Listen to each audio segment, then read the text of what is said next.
If you could have your sight again for one day, what would you like to see? I'll get the obvious out of the way immediately. I'm still a young man, so we'll put boobs at the top of the list. I do miss just the entire world, whether it's the good, bad or the ugly, but boobs are definitely top of the list.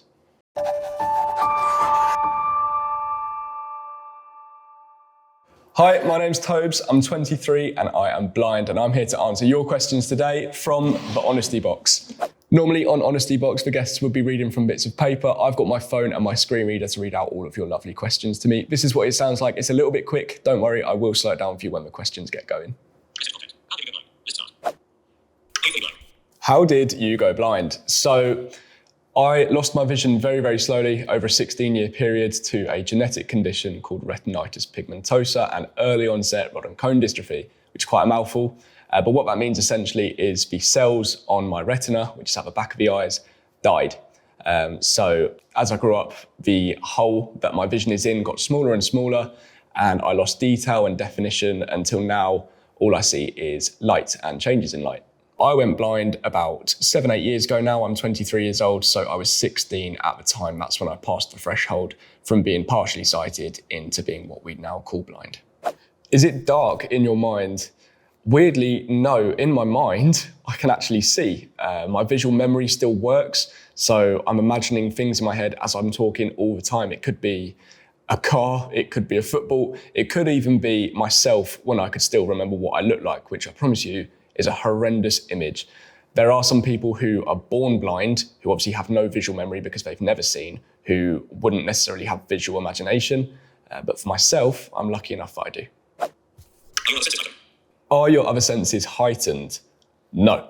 So this is a bit of a misconception about blindness. I think that a lot of people presume that if you lose one sense, your other senses get superhero level. This is not the case. If me and you were to do a hearing test, for example, we'd probably get a similar score. But what my senses are they're more in tune with the world around me. So you're paying attention to the world normally through your eyes. Obviously, I can't do that. So I tend to pick up on other senses quicker than you, whether that's smell or hearing or even touch sometimes. How do you know if your outfit looks good? To be honest with you, I don't. A lot of my fashion is based on other people's opinions. So my partner, Natalie, she has a big say in what I wear. Friends, family, I don't really trust what my dad says, to be honest. He's got some bad clobber in his wardrobe, but mostly off of other people's opinions. Obviously, I can go off of feel. I like to, just have clothes that feel nice quality. And as I said, I can still remember some things in my mind. So I try and pair things up based on what fashion is. But to be honest, I don't really have a concept of what fashion is these days. Has being blind impacted your mental health? 100%. I'd say the worst mental health I've had was when I was losing my sight. That whole process when I was younger was absolutely horrendous, and I've got quite a lot of trauma from that. There was a big part of my life growing up where I, was suicidal, didn't want to be here, really struggled to just, even get dressed in the morning. Nowadays, I'm pretty much completely fine. I have some bad days sometimes where I get frustrated or upset, and, of course I do. I've got a severe disability at the end of the day, but my life works perfectly. I function, I've got, a life that most people would actually aspire to have, which I'm incredibly grateful for. But mental health and blindness is a really, really big topic, as you can imagine. If you could swap your blindness with somebody else's sight, would you do it? Absolutely not. But being blind, especially when you're new to it, is horrible. I like to give off the impression that my life's amazing and, I'm a happy boy, but being blind can be horrendous, and I wouldn't wish that on anybody at all, let alone for my own benefit. I reckon there definitely are some people out there who would, but I'm happy. I function well as a blind person. My friends always say if there's anyone who could deal with being blind, it's you, Tobes. So yeah, I'm not going to throw anyone else under the bus. How should I approach you in the street if I think that you need help? First things first, please do not grab me. This happens more times than I care to explain. I get pulled across streets, pulled off of train carriages. Sometimes I don't even want to go to where I'm being pulled. It just happens. The best way to do it is to calmly approach, ask very clearly, hi, can I help you with whatever they may need help with? Sometimes you may get ignored by a blind person because we're unsure if you're talking to us. If that's the case, a gentle little tap on the arm might do the trick. But please don't assume that we need help. Always ask. Obviously, if we're in impending danger and there's some intervention that's needed, feel free to obviously help there. But in non-emergency scenarios, just use your words. Do you read braille? No, I never really needed to. The world now is very technological. I can get something up on my phone, an app up on my phone that will read any information I need to me. Only 7% of people, I think, who are registered blind actually read braille. The only braille I know is the letter P for paracetamol whenever I need it, and the letter A because it's just one dot. But in today's world, unless you want to independently read and you're into literature and stuff like that, you probably could get by without braille. What's the worst thing that's happened to you as a blind person? Now, this is quite traumatic, to be fair, but once at a train station, I was taken advantage of quite heavily and sexually assaulted by another man. So I remember, I'll tell the story. I remember that I was getting a train and there was a platform change. And this was about 1 minute before the train was due to come in. So normally I'm quite calm on the trains, they don't bother me too much. But this was quite, nerve-wracking. I didn't know the station, I had to get to another platform. So everyone had rushed off and I was left by myself on the platform. So I made my way towards the footbridge and there was someone walking in the same direction. So I was like, oh, excuse me, mate, any chance you can help me get to whatever platform it was? He was like, yeah, that's absolutely fine. And he's gone to guide me and I've said, oh, could you help me find the handrail for the stairs? And he's put my hand on his and, I was a bit like, what's going on? But equally, I've still got to get my train. So I wasn't really thinking very quickly. He apologized, like, oh, sorry. I was like, okay. And then he has very quickly then grabbed my penis. And at that point I've snapped and gone to grab him, and I don't really know what I would have done, to be fair, but he's run off and it never got resolved. Situation was never kind of escalated, to be honest. But yeah, that's probably the worst thing that's ever happened to me. And it's quite scary because I'm a relatively big bloke. I can look after myself, but there's a lot of people, especially women, who can be taken advantage of very, very easily, especially when they're blind. So it's about looking out for people when you're in these scenarios. If you see a blind person, just be vigilant and be an ally, like every person should be. What's the best thing you've learned about yourself since going blind? I'd probably say the resilience that not just I have, but just what people can have in general.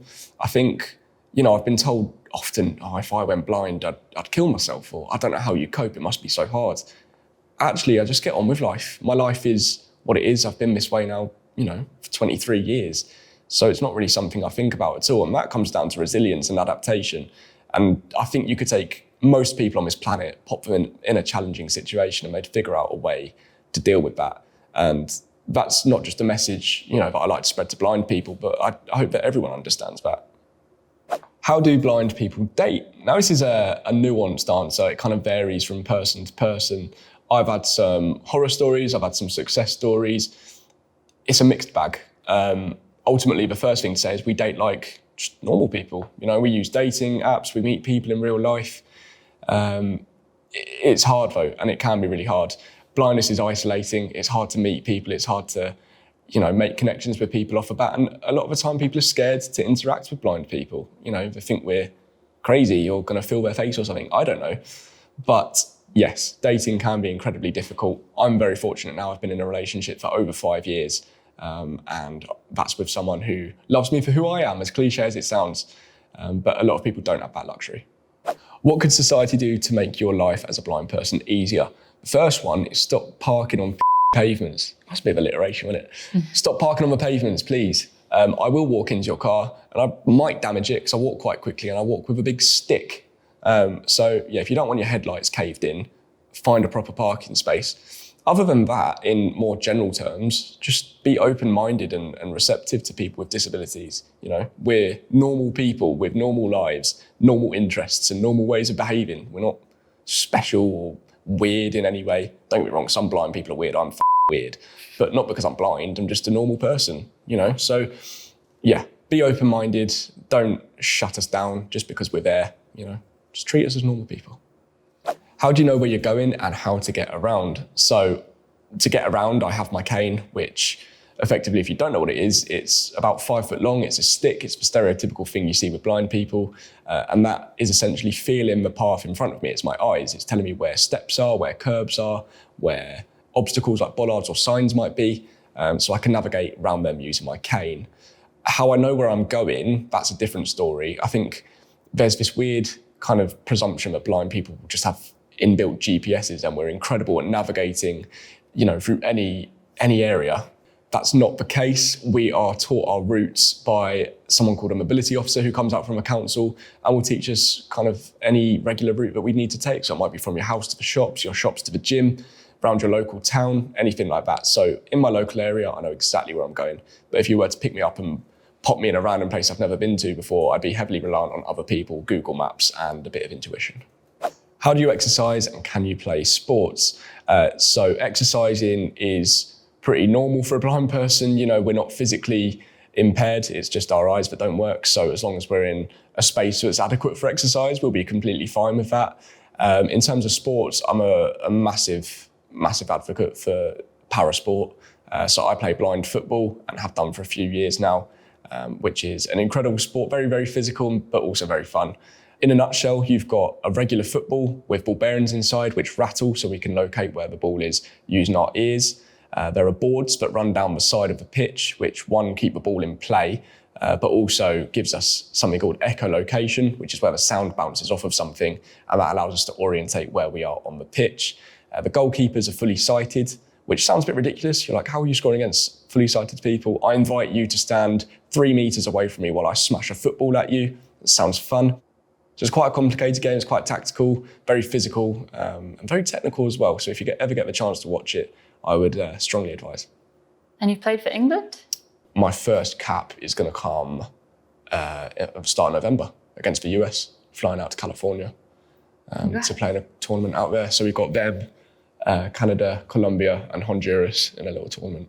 So that'll be my first cap. That's awesome. You excited? Yeah, I'm a bit nervous. I don't get nervous for much, but I'm a little bit nervous for this.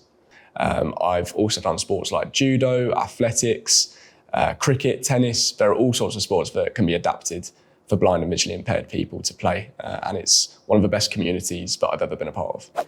How common is blindness and partial sight? In the UK, there's 2 million people living with sight loss, and 340,000 of those are classed as partially sighted or registered as blind. The blindness spectrum is quite vast, so a lot of people do tend to fall on it.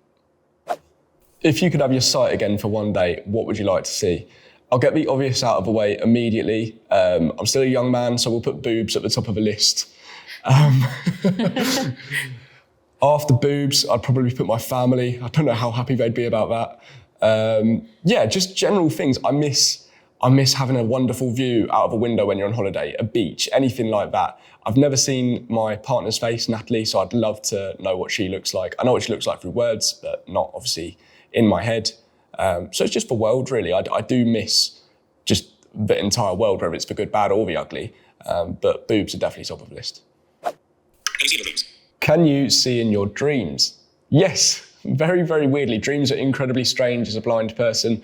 As someone who had vision growing up and got a decent visual memory, I do sometimes see in my dreams. Now, it's not all of the time. Sometimes I will have dreams where I'm blind and there'll just be senses everywhere, and those are just as crazy as the sighted ones. But sometimes I do see. But what I will see is, as I said, from my memory. So 6-7 years ago now, which is pretty weird to think of. And they can be fun, and sometimes they can be sad because you'll wake up in the morning and you'll think, oh, I actually can't see. What's the hardest part about being blind? I'd say the fatigue. I'd say the mental fatigue that I get from being blind is horrendous. There's so much that I have to think about just to get simple tasks done, like making a cup of coffee or doing the washing, because I can't just look at something and be like, oh, yeah, cool. I have to do things completely differently and be thinking all the time. Nothing feels second nature. So you do get very, very tired. After a busy day, honestly, it could be horrendous. And as a result of that, I can suffer with things like chronic headaches and migraines. Fatigue is a big issue that isn't spoken about much. Do you want to be a parent? It's a bit of a controversial topic. There's a minority of society who thinks that people with disabilities shouldn't be parents at all. And that's especially the case for people with genetic conditions like myself who may pass on, genes to my child. which may impact their quality of life. I'd love to be a parent. I think I'd make a good dad. I think the first thing you have to consider when you want to be a parent is, can you provide a space that is safe for that child and give them all the resources they need to, achieve and flourish? I think I could do that. There's also a part of me that knows that I will struggle with parenting. I may be a good dad emotionally and, be there for my child, but there'll be some practicalities that I will struggle with. There are some amazing blind parents out there, but it's something that I'll kind of talk about later down the line. I think I'm still 23. I've got a lot of things to think about before then. There are more and more disabled comedians. How do I feel about them using their disability for laughs? I'm all for it. If you want to take the piss out of your disability, go for it. I love to have this kind of open, transparent surrounding of disability, this environment where you make people feel comfortable to, one, make jokes at your expense, because a lot of the time that's okay, but two, just be curious and talk about disability. It's not taboo, it's not weird, it's natural. About 20% of the population has a disability of some sort. That's a massive, massive chunk of it. So we should be talking about disability, and if comedy is a way of doing that, go for it. I know I take the piss out of my blindness on a daily basis, and without it, to be honest, if you don't laugh, you'll probably cry. Do you feel left out amongst the sighted? The sighted's a weird way of putting it. It makes it sound like we're different breeds. But yeah, sometimes you can do. Blindness is incredibly isolating. And that's what I found growing up, whether I was a child, a teenager, now an adult. That isolation never really leaves you. And regardless of how confident you are or extroverted you are, it's always something you're going to struggle with. So there are times where I feel left out. Sometimes I might be watching a film, for example, and it won't have audio description, and that's a bit gutting. Or I don't like things like clubbing, but obviously that's a big social aspect these days. And, I will feel left out if my friends go clubbing and I can't really join. So yeah, you can do, but it's about finding the right people and surrounding yourself with the right people who don't make you feel left out. Do you cook? If so, how does that work? Yeah, I do cook. Now, I'm not Gordon Ramsay, never have claimed to be, but I do get by. It's just a lot of touching and feeling around, and you might think that's quite dangerous when you've got hot pans, kettles, all of that kind of stuff. But you just learn your surroundings completely when you're blind. My kitchen, I know it inside out. I know where everything needs to be and where everything goes. So, if I've got a pan on the hob, I know exactly where the handle's going to be. If I've got a sharp knife out, I've left that in the same place. And accidents happen. Accidents happen with sighted people as well. But I enjoy cooking. It can be a little bit stressful sometimes. My favourite meal to cook is steak. If it was possible, would I want my sight to be restored? This is a really tricky question for me to answer, because you're looking at it from the perspective of, well, it's impossible. So answering a question based on something that's never going to happen is quite difficult, because I'm not in that situation. There's a part of me that's really happy as a blind person. I've got a house, I've got a lovely partner, I've got everything that makes me happy in the world, and I am a happy person. And I don't think sight would improve my life that much. Disability often isn't a problem that needs to be fixed. It's just, for some people, their lives would be improved by having a cure. And then the other part of me is like, well, you'll have sight, Every problem that you complain about to do with blindness would just be gone. So it's a hard one to answer. The situation will never arise. So it's difficult for me to give a straight answer, unfortunately. Have you ever accidentally sat on somebody's lap? Yes. It's another story time. So when I was younger, this was when I was visually impaired, not blind, so I still had some usable vision. I decided that after going to the gym, I was going to go and have a spa. Pretty normal. Went into the steam room, which is pretty dark, and I have something called night blindness. So even before I went blind, I could see absolutely nothing in the dark. And my way of dealing with situations like that was going, hi, if there's anyone in here, I'm blind, I can't see. If there's anyone sat down, please let me know so I don't sit on you. Heard nothing. So I was like, oh, safe, got the steam room to myself. Sat down on an old Japanese woman's lap. And I'm talking like 80. Like, I don't know if it was a steam room or just her in general, but she was wrinkly. She was very old. And she didn't speak a word of English, and I didn't have my cane. So in her mind, some pervy little 15-year-olds just decided to have a go on her lap. It's just my life. It just is what it is. So yes, every now and then, I will find myself sat on someone's lap. How was education for you, and how did you study? So this is a mixed bag for blind people. I was incredibly lucky growing up through primary and secondary school. I got lots and lots of support. And at this point in my life as well, I could still see, so I could read big print. I used a laptop. I didn't use any paper stuff. I was always on a laptop. It was when I went to university that I then had lost my vision completely and had to use a screen reader on my laptop to access all the books and my reading lists and the course stuff. That became quite difficult because obviously there's a lot of material to learn. In terms of exams, I would again do that on a laptop, and I'd have someone who could read to me if I needed it, if I didn't want to use my screen reader. I'd also get double time. So imagine an English literature exam that's 2.5 hours. That for me was 5 hours. And sometimes, I promise you, this is not exaggeration, I used to crawl out of those exam rooms. 5 hours of Shakespeare. Oh, honestly. That's brutal. Honestly, it was terrible. What accessibility measures do you use in your day-to-day life? Now, I'm quite guilty of not using as many gadgets or cool bits of technology as I should. The main one would be my screen reader on my phone, which is obviously reading your lovely questions to me now. My cane, I guess you can count that as accessibility. That obviously helps me navigate the world independently and whack people's ankles when they get in my way. But there are things that I should use, like liquid level indicators, which help you in the kitchen, or talking weighing scales, all of these kind of things. But I'm quite stubborn and try to live my life as if I can still see. So guilty of not using all of the tools that I should. Is it hard to understand people without seeing facial expressions? I'd say yes. Sometimes you might lose a bit of context or emotion from not getting facial expressions and body language. What I will say is I seem to have developed a really good way of understanding people and building good connections with people and just being completely transparent with people, asking people where I stand with them and what they mean by something if I, haven't picked up on any body language or clues or anything like that. So yeah, there is some stuff that's lost in translation, but it's how you can act around that to make sure that you're on the right page with people all the time. Do you think you've lost any opportunities from being blind? Yes, I've definitely been turned down from jobs because of my disability. I've had interviews where the interviewer has found out that I'm blind and become considerably less interested in me immediately, and that's just ableism, which is a really negative part of society, but one that unfortunately we do just have to live with for now. But I would say that I've gotten lots of opportunities from being blind. The ability to play blind football, for one, the ability to do the job that I do.